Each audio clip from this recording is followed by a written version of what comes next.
Hello मेरे नादान परिंदों, क्या हाल चाल। मैं मुकुल, आपका टीचर, आपका मेंटर, आपका गाइड, एक बार फिर से आपका स्वागत करता हूं मैथ कोर पर। आशा करता हूं आप सब लोग बहुत ही ज्यादा हाई स्पिरिट्स में होंगे। तो इसी स्पिरिट के साथ बच्चों शुरू करेंगे आज की क्लास। आज की क्लास में हम एक्सरसाइज 4.1 का क्वेश्चन नंबर 2 पढ़ेंगे according to new syllabus. Question number 1 और चैप्टर की इंट्रो हम पढ़ चुके हैं पिछली वीडियोस में। जाइए डिस्क्रिप्शन बॉक्स खोलिए, लिंक क्लिक करें और मजा लूटिए। चैप्टर 1, 2, 3 के लिंक भी मैं डिस्क्रिप्शन बॉक्स में डाल दूंगा, आप आ जाके उसको भी पढ़ सकते हैं। अब क्वेश्चन नंबर 2 में आपको बोला है represent the following situation in the form of quadratic equations. ये जो सिचुएशंस आ रही हैं, अब जिंदगी में काफी सारी सिचुएशंस आती रहती हैं, उसी तरह से यहां पे आई हैं कुछ सिचुएशंस जिनको कन्वर्ट करना है आपको सिर्फ और सिर्फ क्वाड्रेटिक इक्वेशंस में। अब पहले पार्ट में आपको बच्चों बोला है the area of rectangular plot is 528 metre square. एक रेक्टेंगुलर प्लॉट है जिसका एरिया आपको दिया है 528 मीटर स्क्वायर। उसे बोला the length of the plot in metres is 1 more than twice the breadth, we need to find the length and breadth. अब क्या करेंगे, उसे बोला है एरिया 528 है, the length of the plot is in metres is 1 more than twice the breadth. मान लेते हैं जो आपकी लेंथ है वो है x। अब क्वेश्चन में ये बोला है the length of the plot is 1 more than twice the breadth. The length of the plot is 1 more than twice the breadth। इस तरह से हमने इंग्लिश को डिकोड कर लिया। Length is 1 + 2 times b। अब यहां पे b है, यहां पे l है, तुम किसी चीज को एक्सलेट कर लो। मैंने वैसे लेंथ को एक्सलेट किया है। मान लो मैं अगर ब्रेथ को एक्सलेट करता हूं, मान लो मैंने ब्रेथ को ले लिया x, ठीक है, ब्रेथ था ये x। अब ब्रेथ की वैल्यू मैं डालूंगा यहां पे, क्योंकि जो मैंने डिकोड करा है the length is 1 more twice the breadth. English को डिकोड करो, इक्वेशन बन जाएगी। ब्रेथ की वैल्यू डाली मैंने यहां पे, लेंथ की वैल्यू आ गई 1 + 2x। यानी कि जो लेंथ है जब ब्रेथ का ट्वाइस करोगे उसमें 1 ऐड करोगे तो आपकी लेंथ निकल आएगी। अब इसके बाद उसने बोला जो आपका एरिया है ना दैट इज 528। अब तुम्हें पता है एरिया क्या होता है, l × b। अब l की वैल्यू थी ये 1 + 2x और ब्रेथ हमने ज्यूम करी थी x, तो यहां पे x आ गया इक्वल्स टू 528। अब जरूरी नहीं है कि तुमने ब्रेथ को ही x लेना है, आप लेंथ को भी x ले लो, इक्वेशन फिर भी बन जाएगी, कोई प्रॉब्लम नहीं आने वाली। और ये क्वेश्चन चैप्टर 3 से भी हो जाएगा कि लेंथ को x ले लो, ब्रेथ को y ले लो, तब भी सॉल्व कर लिया जाएगा। बहुत मेथड है, बस आपको अपनी मर्जी का चूज करना है। अब क्या करेंगे, यहाँ पे मल्टीप्लीकेशन करेंगे, x1 = 1x और 2x × x 2x²। अब आप सोचेंगे कि पहले तो 1 × x 1x आना चाहिए, आपने 2x² क्यों लिख दिया। मैंने पहले इसको रीऑर्डर कर दिया कि 2x वाली टर्म आगे, फिर x वाली टर्म, और इसको जब इधर लेके आए तो ये बन गया -528। So the required quadratic equation comes from this situation is 2x² + 1x - 528। ये बनी आपकी इस पार्ट की क्वाड्रेटिक इक्वेशन। हमने ब्रेथ को माना x, फिर हमने डिकोड करा length is 1 more twice the breadth. Breadth की वैल्यू डाली, यहां से लेंथ की वैल्यू आ गई इन टर्म्स ऑफ x। एक ही वेरिएबल में हमने इक्वेशन बना ली। अब लेंथ और ब्रेथ थी, एरिया का फॉर्मूला था 528, 1 + 2x यहां डाला, ये x यहां डाला, मल्टीप्लाई करके इक्वेशन हमने बना ली। ओके, जिंदगी में प्रॉब्लम जहां पे भी आई उसका सोल्यूशन ढूंढने की कोशिश करो। अगर तुम्हें मुश्किलें दिख रही हैं उस पाथ पे चलो, धीरे धीरे करके सॉल्व हो जाएंगी। पीछे नहीं हटना, चलते रहना है। अब इसी तरह चलते हैं सेकेंड पार्ट पे, जिसमें आपको बोला the product of 2 consecutive integers is 306। अब कॉन्जिक्यूटिव है, ये कंसेक्यूटिव है, आपको पता है, मैं कंसेक्यूटिव बोलता हूं। अब कंसेक्यूटिव का मतलब क्या होता है, एक के बाद एक, एक के बाद एक। अब कैसे, यानी कि 1 है, 1 के बाद क्या आता है 2, 2 के बाद आता है 3, 3 के बाद आता है 4, यानी कि कंटिन्यूसली आपकी सीरीज चलती है। अब एक तो होता है कि नॉर्मल कंसेक्यूटिव है तो अलग अज्यूम करते हैं, एक होता है इवन कंसेक्यूटिव है तो अलग अज्यूम करते हैं, एक होता है ऑड कंसेक्यूटिव है तो भी हम अलग अज्यूम करते हैं। अब यहां पे कुछ नहीं बोला, यानी कि नॉर्मल कंसेक्यूटिव है। तो नॉर्मल कंसेक्यूटिव क्या होता है, मान लो कि हमारा जो फर्स्ट नंबर है वो है x। अब कंसेक्यूटिव का मतलब होता है इसमें 1 ऐड करना है, अगला नंबर, क्योंकि 1 फिर 1 के बाद 2 आता है तो 1 + 1 2 हुआ। तो सेकंड नंबर यहां से बना, इस नंबर में 1 ऐड कर दिया, यानी कि x + 1। मान लो अगर थर्ड नंबर बोलता तो इसमें फिर 1 ऐड करते तो बनता है x + 2। अब इवन, मान लो तुमने इवन का लेना है कि इवन कंसेक्यूटिव है, तो उस केस में होता है x and x + 2। इस तरह से, क्योंकि अगर पहला नंबर 2 है तो अगला 4 आएगा, यानी कि एक नंबर का गैप। मान लो तुमने ऑड लेना है तो मैंने ले लिया x+1 एंड x+3। मान लो अगर x+1 पहला ऑर्ड है तो एक छोड़ के फिर x+3। ये इवन के लिए, ये ऑड के लिए और नॉर्मल नंबर है। आगे उसने बोला कंसेक्यूटिव का जब आप करोगे प्रोडक्ट तो आंसर आएगा 306। प्रोडक्ट कर दिया, x multiply by x x square, x multiply by 1 1x, 306 को लेके इधर माइनस का 306। ये आपकी बन गई क्वाड्रेटिक इक्वेशन। अब बच्चों यहाँ पे सिर्फ आपको क्वाड्रेटिक इक्वेशन फॉर्म करने के लिए बोला है, पर मेरी एडवाइस मानोगे तो तुम ये इक्वेशंस को स्प्लिट भी करना। स्प्लिटिंग में कोई प्रॉब्लम आएगी तो आप कमेंट बॉक्स में जरूर बताना, मैं नेक्स्ट वीडियो में उस इक्वेशन की स्प्लिटिंग आपको करके दिखा दूंगा।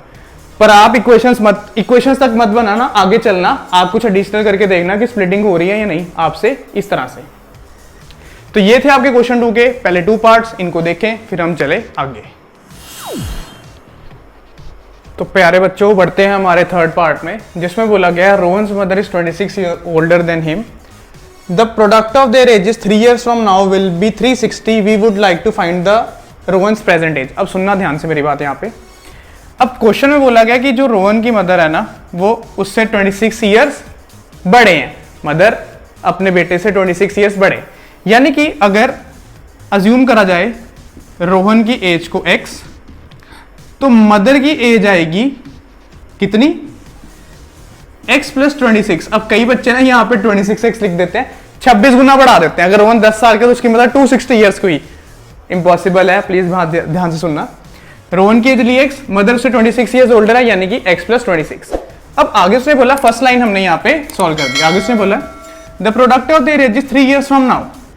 3 years फ्रॉम नाउ का मतलब है अब से 3 साल बाद, यानी कि if at present I am 25 तो after 3 years I will be 28। उसी तरह से अगर रोहन x है तो 3 years from now he will be x + 3, और अगर उसकी मदर x + 26 है तो वो हो जाएंगे x + 26 + 3। अब उसने बोला कि 3 साल बाद जो उनकी एज आती है उसका प्रोडक्ट है 360, यानी कि x + 3 multiply by x + 26 + 3 29 is equal to 360। अब से 3 साल बाद जो उनकी प्रोडक्ट एज की प्रोडक्ट आएगी वो 360 के इक्वल है। अब इसको सिंप्लीफाई कर लेते हैं, x multiply by x x square, x multiply by 29 29x, 3 multiply by x 3x and 3 multiply प्यारे बच्चों 29 इज 87, और इस 360 को हमने कर दिया लेफ्ट हैंड साइड पे शिफ्ट। अब यहाँ पे इक्वेशन बनी x स्क्वायर 29 + 3 32, और 87 में से 360 गए, 10 में 7 गए 3 7, और ये आया माइनस का 273। So the quadratic equation becomes this. इसको तुम सिंप्लीफाई करोगे यानी कि स्प्लिट करोगे, यहाँ से x की वैल्यू आएगी यानी कि रोहन की एज, और उसमें 26 साल ऐड करोगे तो आएगी उसकी मदर की एज। ये बहुत अच्छा क्वेश्चन है। दोनों की पहले रोहन की एज एक्चुअली उसकी मदर 26 ईयर्स ओल्डर थी, 3 साल बाद दोनों की एज में 3 साल ऐड करे, जो प्रोडक्ट आया वो 360 के इक्वल था। अब ये क्वेश्चन फिर मेरे दिल के बहुत करीब है, क्योंकि ये क्वेश्चन हमेशा ज्यादातर बोर्ड में आया, ज्यादातर बोर्ड में पूछा गया। टाइम डिस्टेंस स्पीड का कंसेप्ट है, मैं तुम्हें डिटेल में समझाऊंगा क्या चीज है, सिर्फ 3-4 मिनट मेरी बात पे अब ध्यान देना।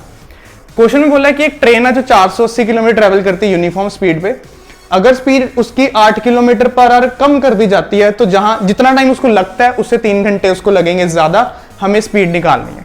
तो मान लेते हैं जो ट्रेन की स्पीड है वो है x km/h। अब तुम्हें पता है टाइम का फॉर्मूला क्या होता है बच्चों, डिस्टेंस अपॉन स्पीड, और ये क्वेश्चंस को हम टाइम के फॉर्म में करते हैं। ये मेरा एनालिसिस है कि टाइम के फॉर्म में करते थोड़ा इजीली हो जाएगा।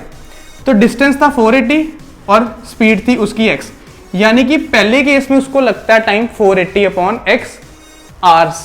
अब बात ध्यान सुनना, तुम यहाँ पे स्पीड डिस्टेंस टाइम किसी भी यूनिट्स में कर सकते हो, मैंने टाइम की फॉर्म में किया ताकि मेरी इक्वेशन इजीली सॉल्व हो जाए, आपकी वो चॉइस है। डिस्टेंस 480 था, स्पीड मैंने x ली, टाइम मैंने निकाल लिया 480/x। अगर तुम इसको ऐसा सिंगल क्वांटिटी देखोगे ना, ये है आपका डिस्टेंस, ये है आपकी स्पीड, ये है आपका टाइम, पर अगर तुम इसको पूरा देखोगे ना ये आपको बताएगा वक्त यानी कि टाइम। आगे चलते हैं, तो t पहले केस में आ गया 480/x। आगे उसने बोला कि अगर किसी कारणवश स्पीड उसकी 8 km/h कम कर दी जाती है, जो जितना उसे पहले टाइम लग रहा था उससे 3 घंटे लगेंगे ज्यादा। अब सुनना मेरी बात, डिस्टेंस सेम, पहले स्पीड थी कितनी x, अब उसने कहा कि उसको 8 km/h से अपनी स्पीड कम करनी पड़ेगी। पहले x थी उसमें -8 कर दिया यानी कि ये बना। तो जितना उससे पहले टाइम लग रहा था ना यानी कि t, उसमें उसको लग रहे 3 घंटे ज्यादा, यानी कि प्लस का 3। दोबारा मेरी बात सुनना, डिस्टेंस सेम, पहले स्पीड थी x, 8 किलोमीटर पर आवर उसने कर दी कम। ये बहुत इंपॉर्टेंट क्वेश्चन है, हर बार ही पूछा जाता है, इसको मिस नहीं करना है।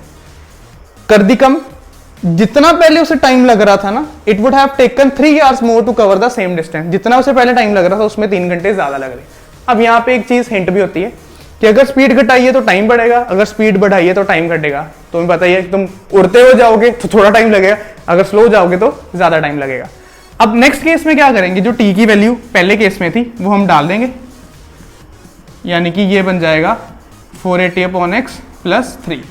ठीक है, इसको शिफ्ट कर देते लेफ्ट हैंड साइड पे, तो it will become as 480 upon x minus 8 minus 480 upon x equal to 3। मैंने राइट टर्म्स इकट्ठी कर ली।